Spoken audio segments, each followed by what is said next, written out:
Today we're tackling something really significant. It's how e-commerce is completely changing the game for consumption in Indonesia. Hmm.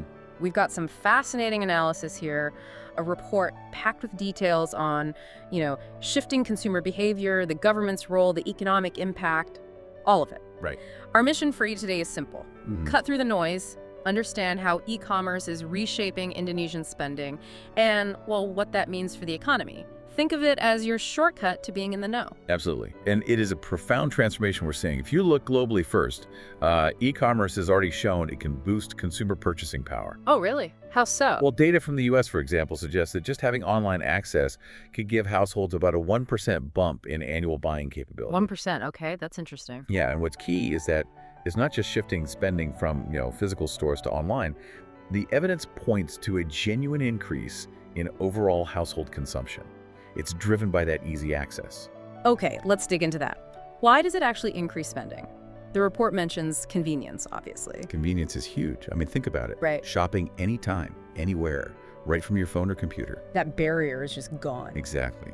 Those old limits, store hours, travel time, they disappear. So you get more chances to buy, more impulse buys perhaps, or fulfilling an immediate need.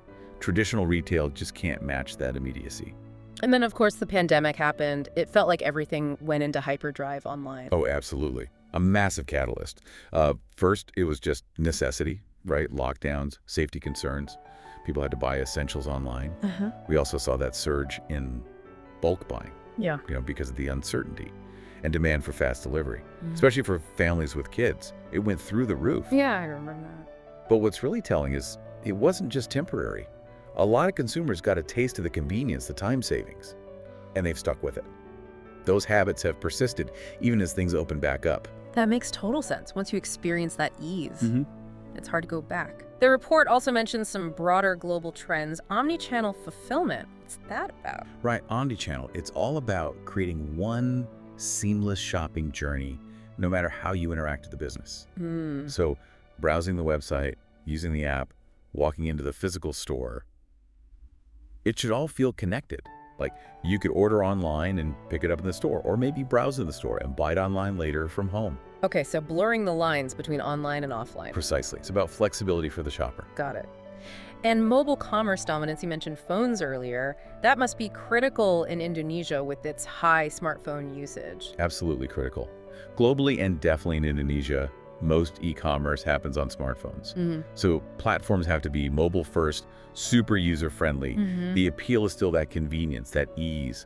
Plus, e-commerce opens up access, right? You can buy from stores that aren't physically near you. Much wider product choice. Yeah, good point.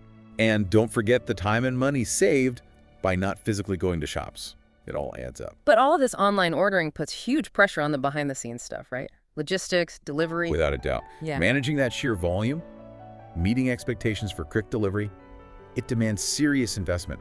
We're talking sophisticated fulfillment centers of those huge warehouses and relying more on third-party logistics companies, the specialists in shipping and warehousing. Right. It's a whole support system that has to grow alongside e-commerce itself. Okay, let's pivot specifically to Indonesia now. You hinted at the growth figures earlier, but can I really get a sense of the scale? It sounds massive. The scale is well, it's remarkable. By 2025, the market there is projected to hit almost $95 billion US. Wow, 95 billion. And by 2030, they're forecasting USD 194 billion. That's a compound annual growth rate of 15.5%. That's incredible growth. And it's fueled by things like rising internet penetration, nearly 80% this year, and smartphone adoption, expected to be 94% by 2028. Transaction volume for this year, 2024, is estimated at $75 billion. Heading towards 125 billion by 2027. That's like 19% growth each year. Monumental numbers. And you mentioned gross merchandise value, the GMV. That's the total value of stuff sold online. Exactly. That's projected to jump from about 40 billion last year to over 63 billion by 2028, still growing at 9% annually. And here's a big indicator. Yeah. E-commerce is expected to make up over a quarter, 26.5% of all retail sales in Indonesia this year. A quarter of all retail. Okay, that's huge. And Indonesia isn't just playing catch-up, it's the biggest e-commerce market in ASEAN. Back in 2022, its revenue was nearly $52 billion, Yeah. which is more than half the entire region's total. So definitely a dominant force. And this massive growth, as you said, it's tied to more internet access, more smartphones, and that growing middle class with money to spend. Exactly right. It's a perfect storm, really.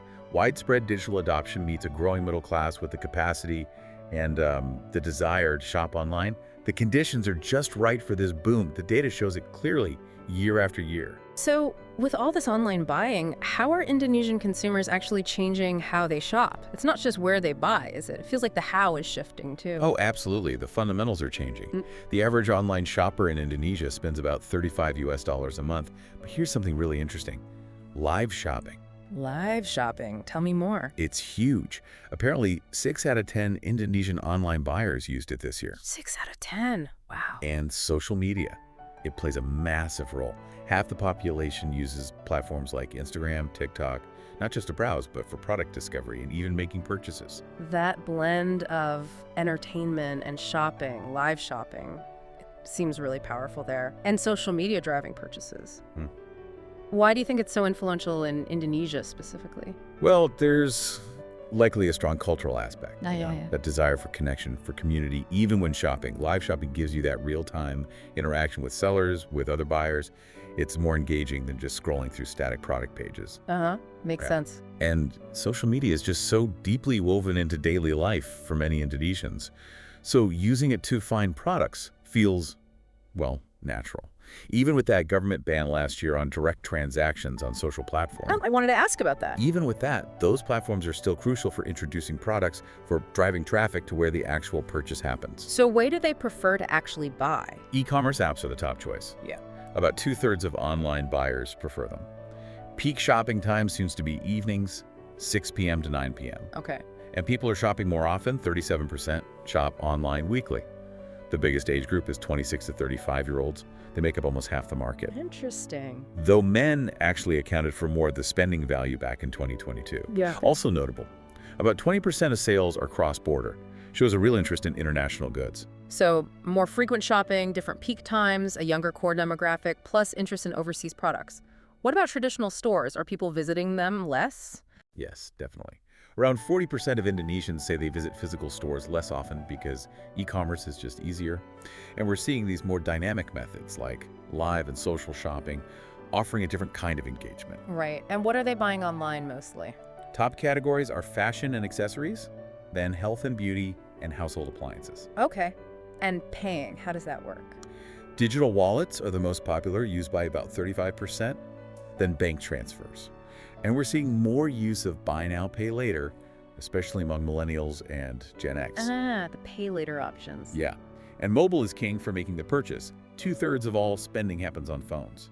Platform-wise, Shopee and Tokopedia lead in traffic. Shopee and Tokopedia. Yeah, and Shopee is projected to be especially dominant during Ramadan next year.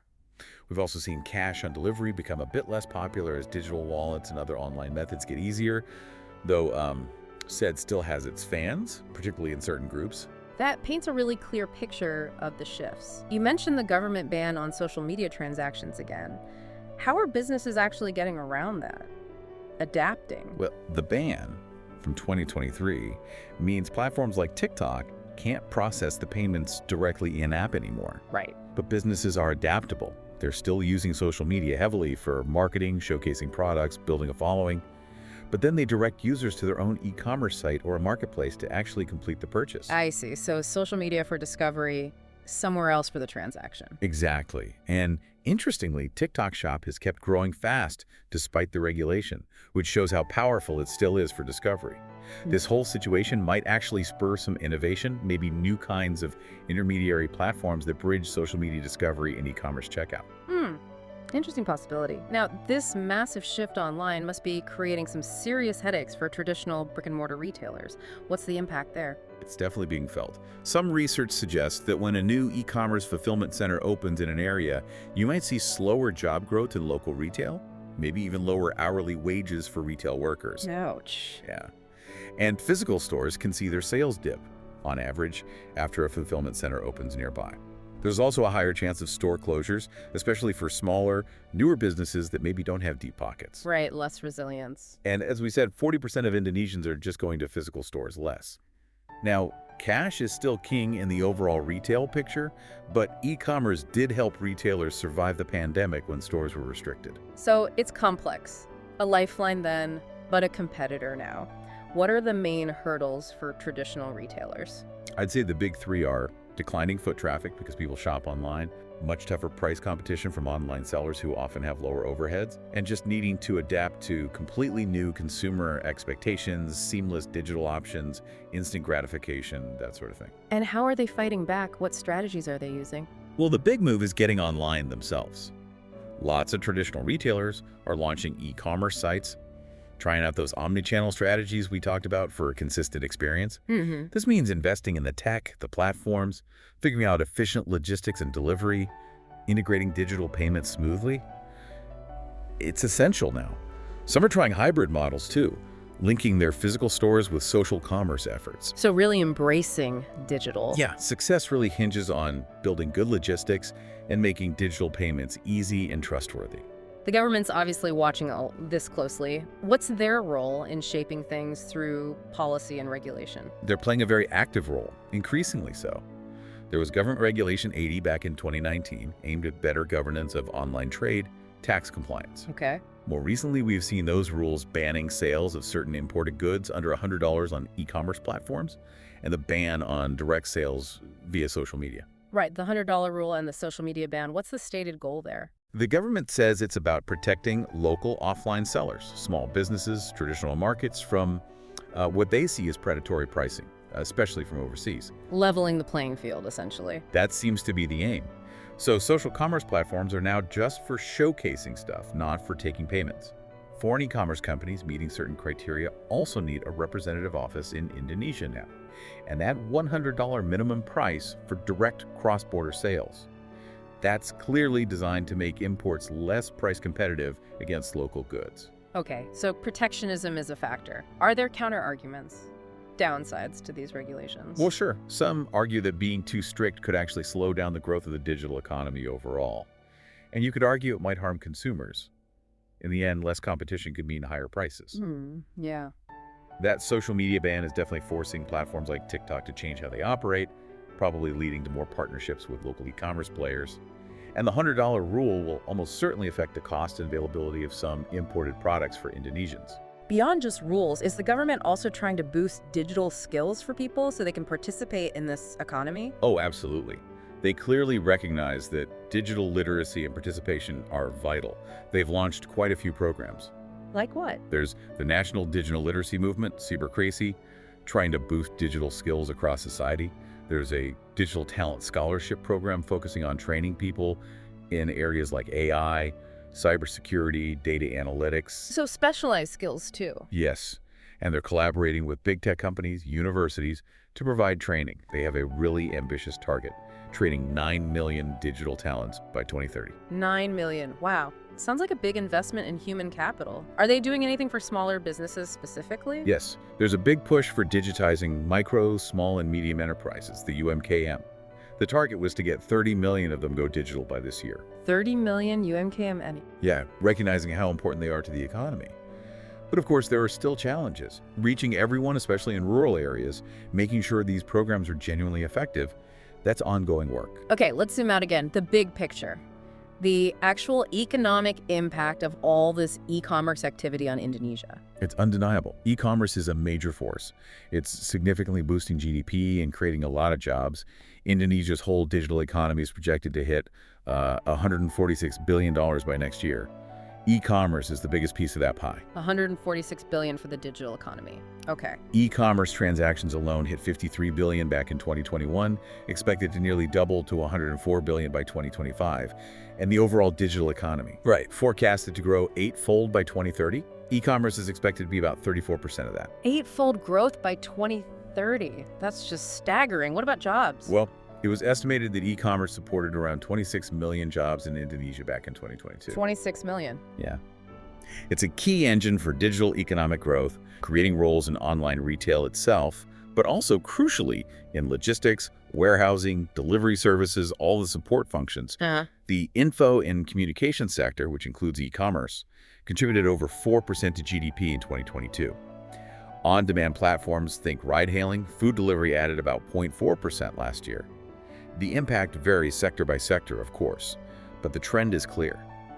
E-commerce's contribution to GDP and jobs is set to keep rising. We've talked trends, broad impact. Can we name names? What are some of the Indonesian e-commerce companies that are really driving this, the success stories? Absolutely. You really have to talk about Tokopedia and Shopee. They're the big two, dominating traffic and market share. Right, heard those names a lot. Tokopedia started way back in 2009, really focused on connecting businesses and consumers across Indonesia.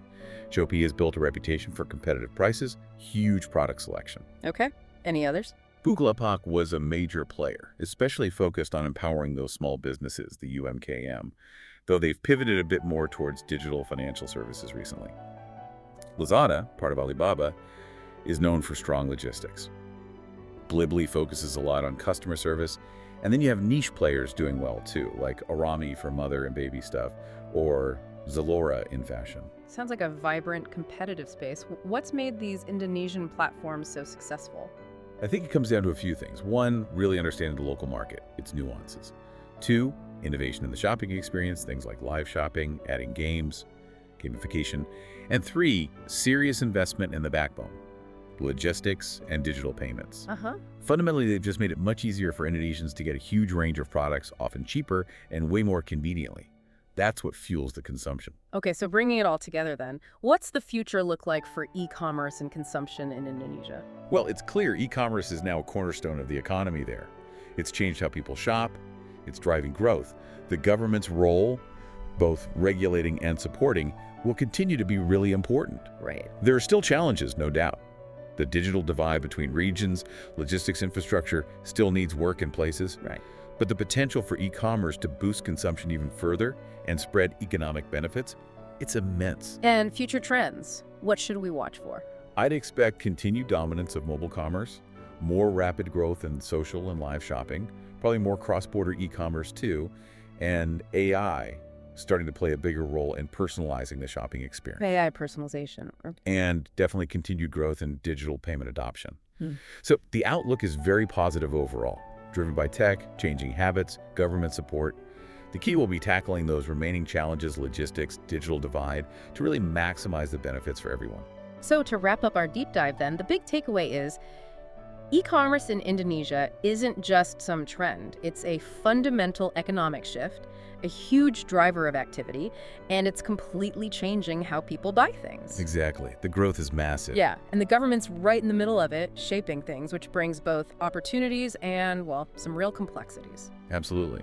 And that leaves a really interesting thought for you, the listener, to chew on. How might these incredibly rapid changes in Indonesia's e-commerce scene affect not just retail, but maybe wider society? Maybe even your own financial habits down the line. What new possibilities or perhaps new challenges could arise from this ongoing digital wave?